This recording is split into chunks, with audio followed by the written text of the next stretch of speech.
So, hello guys. Welcome. So, tingnan naman natin ngayon. Tingnan natin kung meron ba sama ng loob tong taong ito sa'yo. Okay? Habang tahimik kayo sa isa't isa. So, no contact ulit ito ha. So, ngayon, tingnan natin kung meron ba siyang lihim or hidden na galit sa'yo habang wala kayong usap. So, ano naman yun kung meron man ano. So, ngayon tingnan natin. May hidden anger ba siya sa'yo habang tahimik kayong dalawa?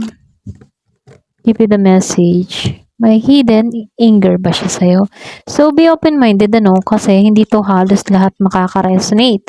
So, bilang ikaw, tingnan mo na lamang kung feel mo na makaresonate ka dito, kung ramdam mo naman na accurate ito para sa'yo. So, mag-comment ka na lang sa baba. Ayan. Thank you nga po pala sa mga nagsusubscribe, sa mga bumabalik. Maraming pong salamat. Give me the message.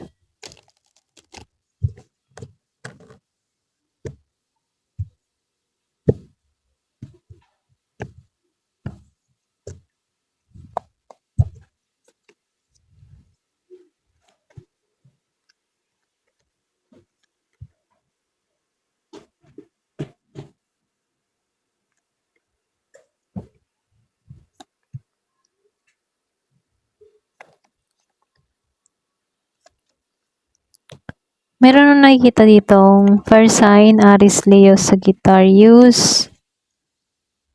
So, meron ding earth sign, Taurus, Virgo, and Capricorn. Meron ding Aquarius, Virgo, Libra, Gemini, Pisces, Scorpion, Cancer. So, halos lahat So, tingnan natin kung meron ba tong lihim na galit sa'yo. Ayan. Ayusin ko lang yung upo ko. Okay, start na tayo. So, dito,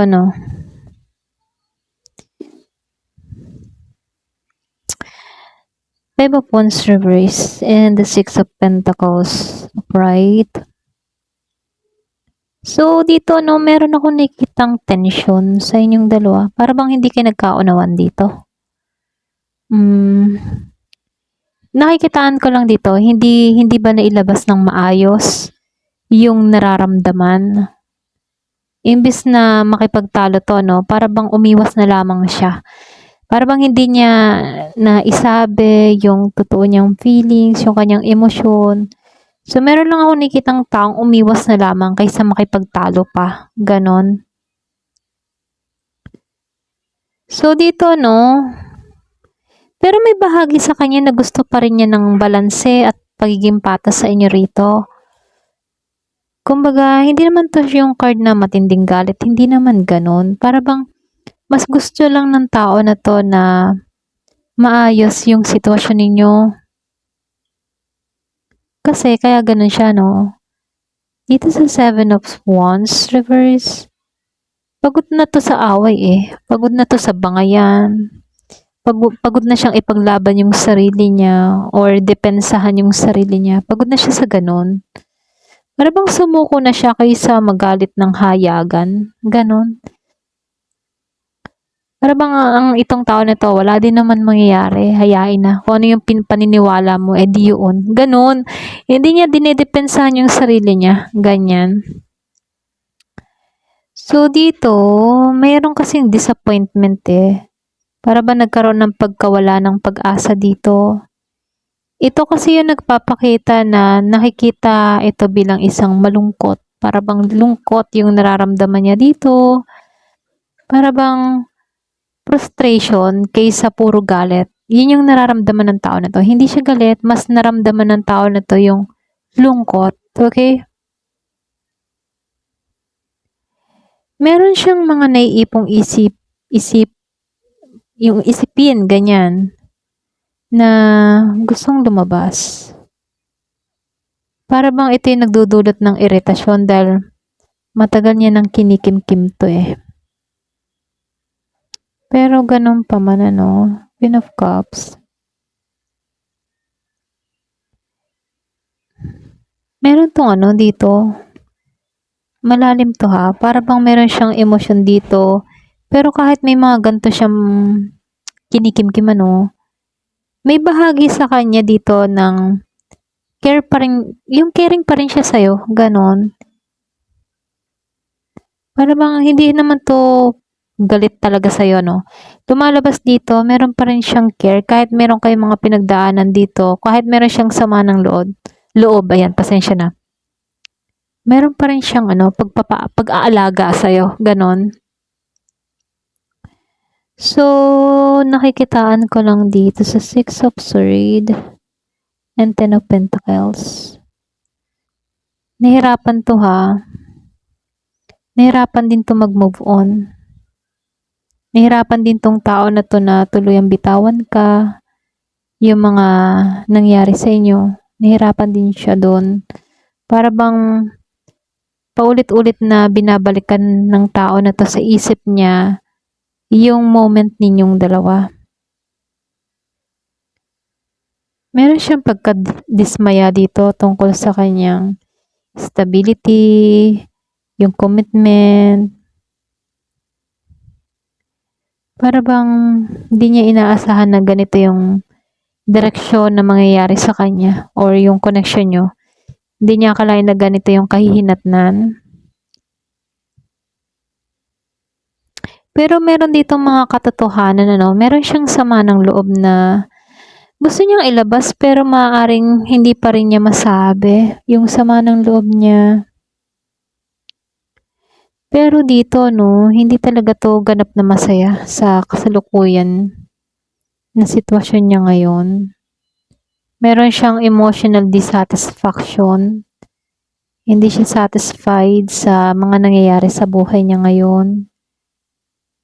Kaya dito sa The Tower, ano, mas ano siya, mas pinipigilan niya yung pagiging emosyonal. Ayaw niya sumabog sa pagiging emosyonal. Ayaw niya ng ganun. Maring iniiwasan niyang harapin yung isang masakit na katotohanan, okay? Ayaw niya kasing sumabog dito. Ayaw niya ring ipakita kung gaano siya apektado sa mga nangyayari sa inyo. Kaya pagdating dito, no, sinusubukan ng tao na to na maging na lang logic sa sitwasyon at pagiging control sa kanyang emosyon. Kasi itong tao na to, kapag kasi siya may sama ng loob, ano, mas pinipili na lang niyang maging malamig kaysa maging emosyonal. Ganon yung ano niya, taktika niya or ganon yung style niya. Kaysa, halimbawa, masama ang loob niya sa'yo, hindi niya papakita na masama ang loob niya sa'yo, iiwasan ka na lang niya or magiging cold na lang yung pakikitungo niya sa'yo. Ganon.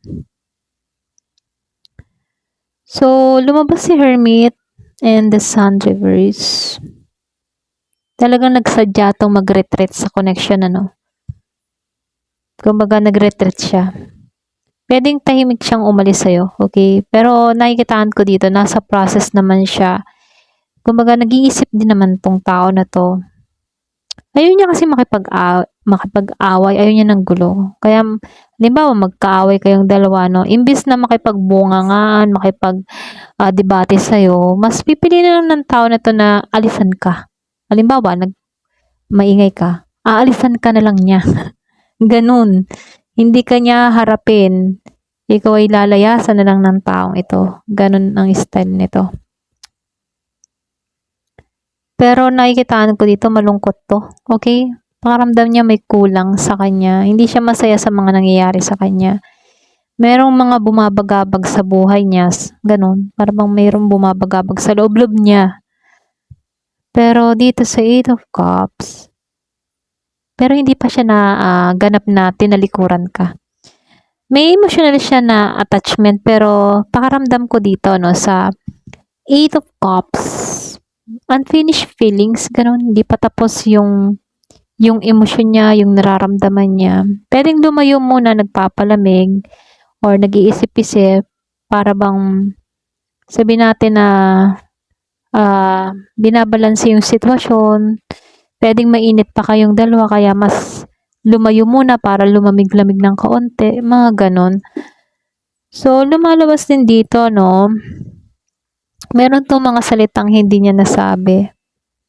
Para bang meron ding blockage sa communication. Puwede yung iba sa inyo binalak mo na lang 'to or puwede ring excuse me, may umiwas na lang. Posible yung iba sa inyo hindi naman galit, puwedeng hinanakit yung nararamdaman niya dito. So, nakikitaan ko dito ano, hindi 'to sama ng loob, kumbaga may hinanakit lang.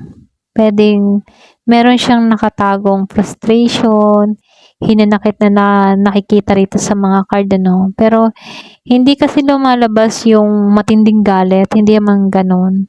Or yung matinding puot, hindi gano'n. Parang mas ano lang siya, hinanakit, sama ng loob. Or puwedeng tampo, ganyan. Pero yung iba sa inyo 'no, puwedeng meron lang na-disappoint, nagsisi, kumbaga unsaid feelings, hindi niya nasabi yung kanyang saloobin, yung kanyang totoong nararamdaman.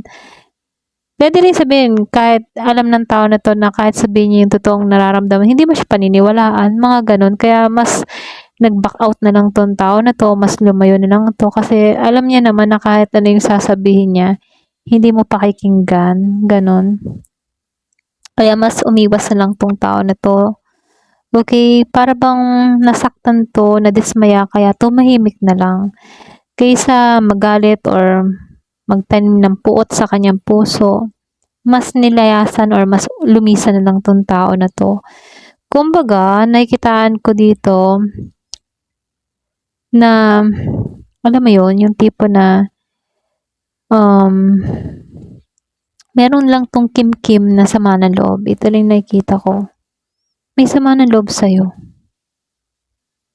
Kumbaga nagpapakita dito na hindi naman nawawala yung emosyon niya at pagnanais ng maayos na sana kayong dalawa 'no, pero umalis 'tong tao na 'to dahil may sama ng loob sa'yo. Okay, ayun ito lang yung nakikita ko. So, comment down below kung naka-relate or pakiramdam mo naka, um,